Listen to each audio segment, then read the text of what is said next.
సంగారెడ్డి జిల్లా చౌట్కూర్ మండలం తాడ్దాన్పల్లి toll plaza వద్ద అర్ధరాత్రి ఉద్రిక్తత నెలకొంది. నారాయణఖేడ్ వైపు నుండి ఒక డీసీఎంతో పాటు మహేంద్ర వాహనాల్లో గోవులను హైదరాబాద్కు అక్రమంగా తరలిస్తున్నట్లు బజరంగ్ దళ్ నాయకులకు సమాచారం అందడంతో బజరంగ్ దళ్ సేవా యువకులు అలర్ట్ అయ్యారు.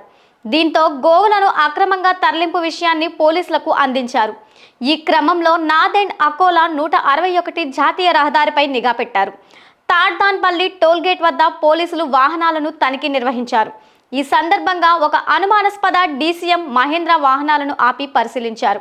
ఈ 2 వాహనాల్లో 22 గోవులను తరలిస్తున్నట్లు బజరంగ్ దళ్ నాయకులు గుర్తించారు.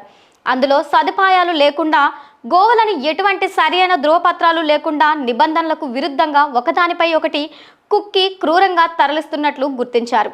గోవులను కొనుగోలు చేసి ఈ 2 వాహనాల్లో నారాయణఖేడ్ ప్రాంతం నుండి హైదరాబాద్ తరలిస్తున్నట్లు, వీటికి సంబంధించిన ధృవపత్రాలు ఉన్నట్లు కొనుగోలుదారులు పోలీసులకు వివరించారు. దీంతో బజరంగ్ దళ్ నాయకులు గోవుల తరలింపుదారులకు మధ్య వాగ్వాదం చోటు చేసుకుంది. ఒక్కసారిగా పరిస్థితి ఉద్రిక్తతకు దారితీసింది. దీంతో పోలీసులు ఇరువురిని అడ్డుకున్నారు. అర్ధరాత్రి గోవుల తరలింపుపై పోలీసులు వెంటనే చర్యలు తీసుకొని సంబంధిత డీసీఎం మహేంద్ర వాహనాన్ని స్వాధీనం చేసుకున్నారు. వాహనంలో ఉన్న పశువులను రక్షించి జోగిపేటలోని శ్రీకృష్ణ గోశాలకు తరలించి తగిన సంరక్షణకు అప్పగించారు. ఈ ఘటనకు సంబంధించి వాహన డ్రైవర్, క్లీనర్తో పాటు వాహన యజమానిపై కేసులు నమోదు చేసి దర్యాప్తు చేస్తున్నట్లు పుల్కల్ ఎస్ఐ సిఐ అనిల్ కుమార్ తెలిపారు.